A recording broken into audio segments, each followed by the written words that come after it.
जी students, कैसे हैं? हम ठीक ठाक हैं। मैं हुआ Shyam Shri from university of Gujarat. अच्छा जी, लास्ट लेक्चर में हमने देखा था अरे और उसके कुछ ऑपरेशंस, उनको लॉजिकली हमने समझा था और मैंने आपको सैंपल कोड भी दिखाया था। आज के लेक्चर में हम अरे के तमाम ऑपरेशंस को इकट्ठा करके एक प्रोजेक्ट में उसको टाइप करेंगे और उसको एग्जीक्यूट करके देखेंगे कि जब हमने पूरा प्रोग्राम बनाना है तो वो कैसे बनाना है, और इसके लिए हम यूज करेंगे विजुअल स्टूडियो। तो आइए चलते हैं आज के लेक्चर की तरफ।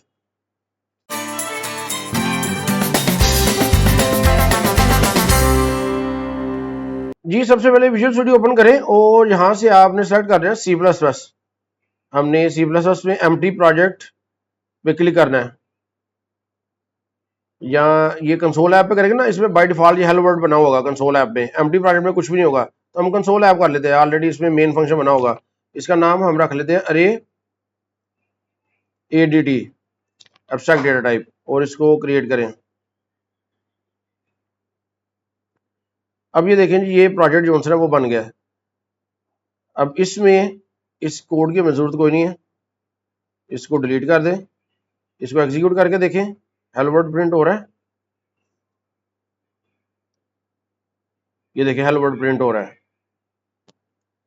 तो अच्छा जी, टाइम बचाने के लिए ना मैं इसमें कुछ कोड कॉपी पेस्ट करूंगा।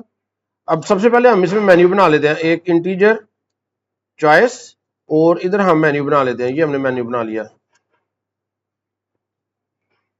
सी आउट। अच्छा, सी आउट के लिए इधर हमें ऊपर यूज करना पड़ेगा number sign include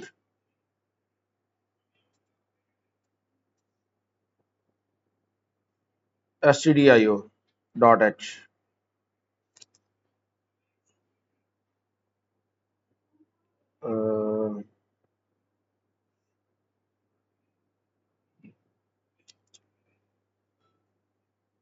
using namespace std, ये करना पड़ेगा जी हमें।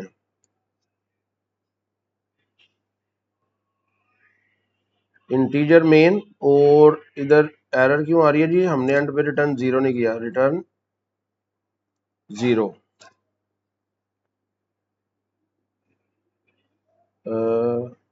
अच्छा, इधर सेमीकोलन नहीं लगाया। अच्छा जी, बहुत दफा सिंटैक्स, चूंकि काफी ज्यादा लैंग्वेजेस पे काम कर रहा हूं मैं, तो एग्जैक्ट सिंटैक्स का जो है ना वो बहुत दफा मसला हो जाता है। अच्छा बहरहाल जी, ये एक मेन्यू बना लिया, इसको हम करते हैं, एग्जीक्यूट करते हैं। तो इसमें ये देखिए जी, मेन्यू आपके सामने आ जाएगा। अरे को डिस्प्ले करना है, इंसर्ट बिगनिंग करना है, insert at end insert at position.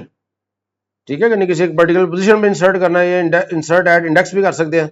इसी तरह डिलीट के तीनों केस, सर्चिंग, अपडेट और एग्जिट। ठीक है, कि जो भी चॉइस आप लिखेंगे तो ये एग्जिट हो जाएगा। तो अभी इसमें हमने क्या करना है, ये जो सारा काम है ना, ये हमने करना है जी डू लूप के अंदर, डू के अंदर, ताकि ये जो उसके अंदर लूप आए, सीन चॉइस, ये हमने इस तरह कर लिया। और इधर हमने लिखाना है जी while, while choice not equal to 10। जब तक चॉइस जो ना वो 10 के बराबर नहीं है, ये लूप चलता रहेगा। ठीक है, ये हमने लगा लिया। अब इसको एग्जीक्यूट करके देखें तो ये आ जाएगा एंटर चॉइस। अब देखिए, अगर मैंने अब 32 किया है तो दोबारा वही आता रहेगा। ये उस वक्त तक चलता रहेगा जब तक आप 10 नहीं करते। 10 करेंगे तो ये प्रोग्राम एग्जीक्यूट हो जाएगा। तो ये हमने बना लिया। अच्छा जी, अब इसके बाद क्या कर रहे हैं हमने, अब जो भी काम कर रहे हैं ना, क्लासेस के जरिए कर रहे हैं। चूंकि आपने ऑलरेडी पढ़ी हुई है, हालांकि ये बगैर क्लासेस के भी हो जाएगा, लेकिन जो बेस्ट अप्रोच है, क्लासेस में इसलिए यूज करवाता हूँ डेटा स्ट्रक्चर्स में, ताकि स्टूडेंट्स को आइडिया हो जाए, प्रैक्टिस हो जाए क्लासेस में काम करने की, क्योंकि प्रोफेशनल लाइफ में उन्होंने क्लासेस में काम करना है जाके। तो इधर हमें क्लास बना लेते हैं। एक क्लास मैंने अरे बनाई है, और ये जो क्लास बना ली मैंने, इस क्लास के अंदर ये प्राइवेट मेंबर है। सबसे पहले कैपेसिटी, अब ये स्टैटिक मैंने कर लिया है। स्टैटिक क्यों कर लिया? आपको पता है, जिस मेंबर को आप स्टैटिक करेंगे उसकी एक ही कॉपी बनेगी। तो कैपेसिटी 100 है, और एक अरे मैंने बना लिया है 100 की कैपेसिटी का, और एक इंटीजर साइज है। अब साइज क्या है? जितना साइज, जितनी वैल्यूज इसमें एंटर होती जाएंगे ना, साइज उसको रिप्रेजेंट कर रहा है। अब ये इधर मैंने एक कंस्ट्रक्टर बना लिया। अब कंस्ट्रक्टर के अंदर इसको इनिशियलाइज कर दिया 5 वैल्यू से। ठीक है, 5 वैल्यूज मैंने इनिशियलाइज कर लिया, और इसका साइज जो है ना वो मैंने कर दिया है 50, सॉरी साइज इसका मैंने 5 कर दिया। अब सबसे पहले जो हमने फंक्शन बनाने ना, इसमें जो हेल्पर फंक्शन में चाहिए होंगे वो होगा जी इज फुल और इज एम्प्टी, कि अरे ये फुल है कि नहीं। अब ये जो फंक्शन है, अब आपको पता है इन्होंने ट्रू फॉल्स रिटर्न करना है, तो इनकी रिटर्न टाइप होगी बूल और इज फुल। ये एक फंक्शन बना लेते हैं। अब इस फंक्शन के अंदर फुल कब होगा, अगर साइज की वैल्यू कैपेसिटी के बराबर हो गई है, तो इसका मतलब कि आपका अरे फुल है। अगर मैं इस तरह लिखूं, इधर मैं क्या लिख सकता हूं, if size double equal capacity, तो फिर क्या करें, रिटर्न ट्रू कि जी ये फुल है, एल्स रिटर्न फॉल्स। तो ये हमारा सिंपल फंक्शन बन गया इज फुल का, ठीक है कि नहीं। तो अब ये हमें रिटर्न कर सकता है ट्रू या फॉल्स। अब देखिए ये जो मैंने इफ कंडीशन इफ एल्स लिखी है, अगर ये सारी मैं ना लिखूं और मैं इसकी जगह सिर्फ एक स्टेटमेंट लिख दूं, साइज डबल इक्वल कैपेसिटी, अब देखें जी मैंने ये एक लाइन लिख दी है ये, अब ये भी वही कर रहा है। अगर अब ये देखें ये साइज डबल इक्वल मैंने लिखा है, साइज डबल इक्वल कैपेसिटी, अगर साइज कैपेसिटी के इक्वल है, दोनों इक्वल है, तो ट्रू रिटर्न हो जाएगा, अगर दोनों इक्वल नहीं है तो फॉल्स रिटर्न हो जाएगा। तो जो हमने इफ एल्स लिख रहे हैं, तो ये उसकी एडवांस फॉर्म है। आज के बाद आपने जेल में रखना है कि आपने इज फुल या इज एम्प्टी वाला फंक्शन बनाना है, तो कोशिश करें कि शॉर्ट बनाया करें। एक लाइन में अगर काम हो रहा है तो हमें 3-4 लाइनें लिखने की जरूरत नहीं है। इसी तरह बूल इज एम्प्टी, इज एम्प्टी का जो फंक्शन है इसके अंदर भी इसी तरह साइज डबल इक्वल 0, अगर साइज 0 के बराबर है तो ये इज एम्प्टी ट्रू होगा, अगर 0 के बराबर नहीं है तो ये फंक्शन फॉल्स रिटर्न कर देगा। तो ये सिंपल काम आप कर सकते हैं इज फुल और इज एम्प्टी के लिए। अब इसके बाद हमने ना इस क्लास के अंदर फंक्शन बनाते जाने हैं और हमने उनको कॉल करना है इस मेन के अंदर। अब वो जितने जो फंक्शन, ये जो काम हमने करने हैं ना, डिस्प्ले, सबसे पहले डिस्प्ले का, तो डिस्प्ले का फंक्शन बनाते हैं जी क्लास के अंदर। तो इसमें जी हमने फंक्शन बना लिया डिस्प्ले का। अब डिस्प्ले के अंदर सिंपल हमने पहले चेक कर लेना है कि क्या अरे एम्प्टी तो नहीं है, अगर एम्प्टी है तो फिर हमने शो करवा देना है अरे इज एम्प्टी, तो ये इज एम्प्टी का फंक्शन हमने यूज कर लिया। अगर वो एम्प्टी नहीं है तो फिर हमने क्या कर देना है, अरे को डिस्प्ले करा देना, फॉर लूप लगाना है 0 से लेकर साइज तक, और उसके बाद अरे के एलिमेंट हमने प्रिंट करवा देना है, और यहाँ पे हमने स्पेस प्रिंट करवा दिया ताकि दोनों थोड़ा सा ना गैप आ जाए, और उसके बाद एंड एल। तो अब इसको कॉल कैसे करना है, ये इधर आप बना ले, इसका क्लास का एक ऑब्जेक्ट बना ले, अरे जो क्लास है इसका ऑब्जेक्ट बना ले माई अरे के नाम से, और इधर आप क्या करें, ये जो चॉइस आपने सीन की है इधर आप स्विच स्टेटमेंट यूज कर लें, स्विच चॉइस। अब आप इधर क्या करें, अगर जो केस है केस 1 है ना, हाँ जी केस 1 है तो डिस्प्ले अरे, तो इधर हम क्या करेंगे, माई अरे डॉट डिस्प्ले का फंक्शन हमने बना लिया, इसको कॉल कर ले, और इधर हमने क्या लिख रहा है, ब्रेक, ठीक है जी। तो इसको एग्जीक्यूट करते हैं।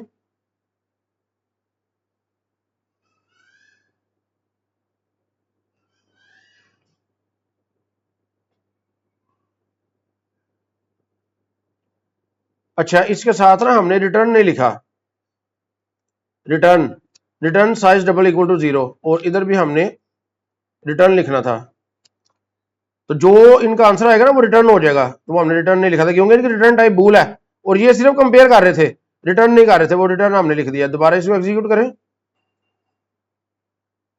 अब देखिए चॉइस में 1 करता हूं तो ये देखिए अरे डिस्प्ले हो गया, अरे 10 20 30 40 50, ठीक है जी। अब इसको हम एग्जिट कर देते हैं। तो ये हमने कंस्ट्रक्टर के अंदर, आपको पता है कंस्ट्रक्टर ऑटोमेटिकली कॉल हो जाता है जब ये ऑब्जेक्ट बनेगा, और डिस्प्ले का फंक्शन इस तरह हमने बना लिया। अब इसके बाद हमने बनाना है जी इंसर्ट का फंक्शन।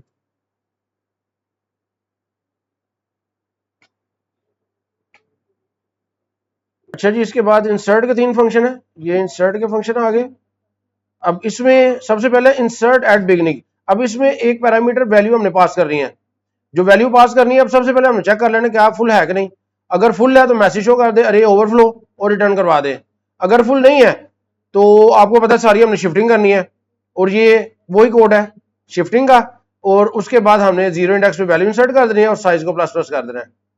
इसी तरह एंड पे जब करना है तो सबसे पहले फुल को चेक कर लिया, उसके बाद साइज अरे का जो साइज इंडेक्स है वहां पे वैल्यू सेट करनी थी और साइज को प्लस प्लस करना था। तो यहां तो काम ये एक ही लाइन में हमने कर दिया है। अब आपको पता है जो पोस्टफिक्स फॉर्म में हम प्लस प्लस लिखते हैं, पहले साइज की वैल्यू यूज होगी 5 और अरे के 5 इंडेक्स पे वैल्यू इंसर्ट होगी, फिर साइज की वैल्यू प्लस प्लस हो जाएगी। तो आप अगर इस तरह नहीं करना चाहते तो आप इस तरह कर ले, साइज प्लस प्लस, ये भी ठीक है। तो लेकिन यह है कि जितना कम लाइन का कोड होगा उतना ठीक है। और एक स्पेसिफिक पोजीशन पे आपने इंसर्ट करना है तो दो पैरामीटर पास करने हैं, पोजीशन और वैल्यू। इसी तरह सबसे पहले आपने चेक करना है भाई फुल है कि नहीं। उसके बाद आपने चेक करना है पोजीशन 0 से छोटी तो नहीं और क्या साइज से बड़ी तो नहीं। अगर उससे बड़ी है तो फिर इनवैलिड पोजीशन आ जाएगा। अदरवाइज आपने क्या करना है, ये शिफ्टिंग करनी है साइज से लेके पोजीशन तक, और उसके बाद अब आपने पोजीशन वाली जगह पे वैल्यू इंसर्ट करनी है और साइज में प्लस प्लस कर देना है। अब इनको हमने यूज कैसे करना है, इधर ये जो स्विच केस 1 था ना, इधर आपने केस 2 और इधर आपने सबसे पहले अब वैल्यू इनपुट लेनी है ना, तो इधर हमने क्या करना है, इधर दो वेरिएबल बना ले, वैल्यू और पोजीशन, ये वेरिएबल बना लिए। अब इस इधर इनको इनपुट कर ले,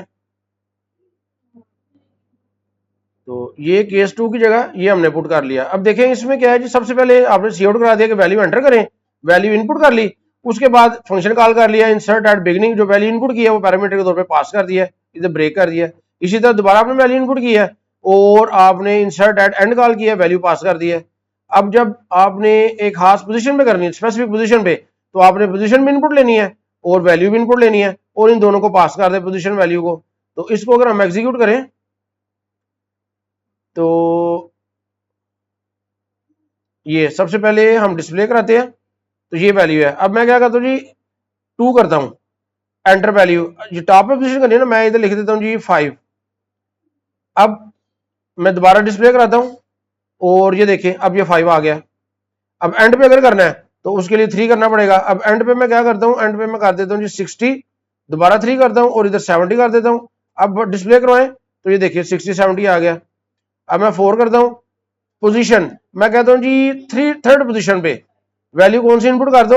अब थर्ड पोजीशन कौन सी है, 0 1 2 3 इधर करनी है, तो मैं 25 इनपुट करा देता हूँ और उसके बाद अब इसको 1 डिस्प्ले कराते हैं, तो ये देखिए 20 के बाद 25 आ गया। तो इस तरह आप इंसर्शन वाला जो फंक्शन है वो आप बनाएंगे। एग्जिट किया, अब हम बनाते हैं जी डिलीट वाला। अच्छा जी, इसके बाद इंसर्ट के बाद हमने बनाना है जी डिलीट वाला, तो इधर हम बनाते हैं जी डिलीट वाले। अब देखिए जी डिलीट में हमने क्या किया है, ये सबसे पहले डिलीट फ्रॉम बिगिनिंग। अब बिगिनिंग डिलीट हमने करना है तो हमने एम्प्टी चेक करना है, जब हमने इंसर्ट करना है तो फिर हमने फुल चेक करना है। तो सबसे पहले एम्प्टी चेक कर लिया, अगर वो एम्प्टी नहीं है तो फिर अब आपको पता है सारी शिफ्टिंग हमने करनी है। डिलीट फ्रॉम बिगिनिंग, बिगिनिंग से हमने करना था ना डिलीट, तो सारे लेफ्ट शिफ्ट करने हैं और एंड में क्या करना है, साइज को माइनस माइनस कर देना है। तो अब ये देखिएगा कि जो लास्ट ये जो बिगिनिंग वाला एलिमेंट है, सारे जब लेफ्ट शिफ्ट हो जाएंगे तो जो लास्ट एलिमेंट है ना वो अरे में रहना है, लेकिन साइज माइनस माइनस हो जाएगा। तो जब भी हम डिस्प्ले कराएंगे तो वो वाला एलिमेंट डिस्प्ले ही नहीं होना, ये मैंने आपको पहले भी समझाया था। इसी तरह जब आपने एंड से डिलीट करना है तो सिंपल आपने पहले एम्प्टी चेक करना है और उसके बाद साइज माइनस माइनस, सिर्फ 2 लाइनों का कोड है। और अगर आपने किसी पोजीशन से करना है तो यहां पे फिर आपने पोजीशन इनपुट करनी है और पहले एम्प्टी चेक कर लिया, फिर आपने पोजीशन को चेक कर लिया कि ये वैलिड है कि नहीं, उसके बाद शिफ्टिंग की और साइज को माइनस माइनस कर दिया। तो इधर भी आ गया। अब हमने ये देखें 5 के अंदर ये कर लिया अरे माई अरे डॉट डिलीट फ्रॉम बिगिनिंग, इधर डिलीट फ्रॉम एंड, और इधर आपने क्या कर दिया, पोजीशन इनपुट करवाई और उसके बाद आपने उस पोजीशन पे इंसर्ट कर दिया। तो इसको मैं एग्जीक्यूट करता हूं। अब मैं अगर डिस्प्ले कराता हूँ, ये है जी पहला। अब अगर मैंने बिगिनिंग से डिलीट करना है, डिलीट फ्रॉम बिगिनिंग, तो 5 है उसके लिए 5 किया तो डिलीट हो गया। अब मैंने 1 प्रेस करता हूँ तो अब ये देखिए 20 30 40 50, और अगर एंड से मैंने करना है तो 6 प्रेस किया, अब ये डिलीट हो गया। अब मैं दोबारा 1 प्रेस करता हूँ तो ये देखिए 20 30 40। अब अगर मैंने सेंटर में से को करना है 30, तो इधर उसके लिए क्या है जी 7। अब वो कहते हैं पोजीशन, कौन सी पोजीशन डिलीट करना है, मैं कहता हूँ जी पहली पोजीशन से डिलीट कर दो और उसके बाद 1 को करें तो ये देखें 20 और 40, ठीक है कि नहीं। तो इस तरह आपने जो डिलीट वाला करना है, मैं 10 करता हूं तो ये एग्जिट हो जाएगा। अच्छा जी, इसके बाद जो हमारे कौन से दो फंक्शन रह गए, इंसर्ट और सर्च और अपडेट। तो सर्च के लिए आपने की एक इनपुट करनी है और उस की को सर्च करना है इस फंक्शन है, तो उसके लिए सिंपल फॉर लूप आपने लगा देना है। अब 0 से लेकर साइज तक फॉर लूप लगाएंगे। अगर अरे का जो इंडेक्स एलिमेंट है की के बराबर है तो आई को रिटर्न करवा दें, अदरवाइज अगर ये पूरा लूप चल जाए वो नहीं मिलता तो फिर आपने -1 रिटर्न करवा देना है। और अपडेट के लिए आपने क्या करना है, दो वैल्यू पैरामीटर्स पास करने हैं, इंडेक्स और वैल्यू। कि जिस इंडेक्स को अपडेट करना है उसकी जो वैल्यू है, तो हमने पहले चेक कर लेना है कि इंडेक्स वैलिड है कि नहीं, उसके बाद उस इंडेक्स की वैल्यू सिंपल अपडेट कर देनी है। तो ये दो फंक्शन होंगे। अब इसके लिए कोड हमने क्या लिखा है, अब ये हमने सबसे पहले की और इंडेक्स हमारे पास होने चाहिए, तो इधर हम बना लेते हैं की और इंडेक्स वेरिएबल, की भी और इंडेक्स भी। और उसके बाद ये एंटर एलिमेंट टू सर्च। अब जो एलिमेंट हमने सर्च करना है वो की के अंदर इनपुट कर लेंगे। अब हमने इंडेक्स के अंदर क्या हमारे पास आएगा, हमने सर्च का फंक्शन कॉल कर लेना है। अब इंडेक्स के अंदर क्या होगा, अगर तो हमें मिल जाती है वैल्यू तो फिर तो उसका इंडेक्स हमें रिटर्न हो जाएगा, अदरवाइज -1। तो इधर हमने चेक कर लेना इफ इंडेक्स इक्वल टू -1। तो अभी देखिए हम क्या कर रहे हैं कि जो सर्च का फंक्शन है इसका सिर्फ ये मकसद है कि भाई वो वैल्यू है कि नहीं, बस ये बताना। यानी कि जो सी आउट हमने करना है वो हमने मेन में करना है। ये मेन के अंदर हम देखें सी आउट कर रहे हैं, अगर इंडेक्स की वैल्यू -1 है तो फिर हम सी आउट मेन के अंदर कर रहे हैं, फंक्शन के अंदर आपने सी आउट नहीं कराना, ये ध्यान में रखना है। इसी तरह जब हमने किसी एक पर्टिकुलर वैल्यू को अपडेट करना है तो सबसे पहले यूजर से इंडेक्स लेना है कि कौन सी वैल्यू अपडेट करनी है, उसके बाद उससे नई वैल्यू लें जो अपडेट करनी है और आप अपडेट का फंक्शन कॉल कर लें। अब मैंने 10 पे क्या कर दिया जी, ये थैंक यू लिख दिया और डिफॉल्ट में क्या लिख दिया, इनवैलिड चॉइस, कि अगर यूजर कोई भी और नंबर प्रेस करे तो वो आ जाए इनवैलिड चॉइस। अब इसको एग्जीक्यूट करें तो अगर मैं इधर कर देता हूँ जी 14 तो वो आ जाएगा इनवैलिड चॉइस। तो सर्च करना है, पहले मैं प्रिंट करा के देखता हूँ जी, इसमें ये 5 एलिमेंट हैं तो सर्च करना है तो 8। अब एलिमेंट टू सर्च मैं कहता हूँ जी 60 सर्च करो, तो क्या है एलिमेंट नॉट फाउंड। दोबारा मैं 8 करता हूँ और मैं करता हूँ जी 40, तो अब क्या है जी एलिमेंट फाउंड एट इंडेक्स 3। ठीक है, एलिमेंट फाउंड हो गया। अब मैं करता हूँ जी 1, मेरे पास ये एरिया है। अब मैं करता हूँ 9 अपडेट। अब वो कहता है जी इंडेक्स किसको अपडेट करना है, मैं कहता हूँ जी 0 1 2 3 को अपडेट करना चाह रहा हूँ, इधर 3 लिखता हूँ और वैल्यू क्या है मैं 45 कर देता हूँ। अब मैं दोबारा डिस्प्ले कराता हूँ तो ये देखें अब ये 45 हो चुकी है। तो इसके बाद इसको आप एग्जिट कर देते हैं। तो ये था जी हमारा प्रोग्राम। इसमें चूंकि स्टूडेंट कहते थे वीडियो शॉर्ट बनाया करें तो मैंने बहुत सा कोड जो है ना वो ऑलरेडी बनाया था, तो वो फिर मैंने कॉपी पेस्ट कर लिया है।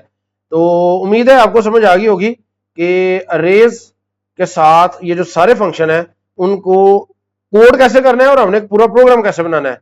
तो मुझे कमेंट में बताइएगा कि ये आपको लेक्चर कैसा लगा। शुक्रिया।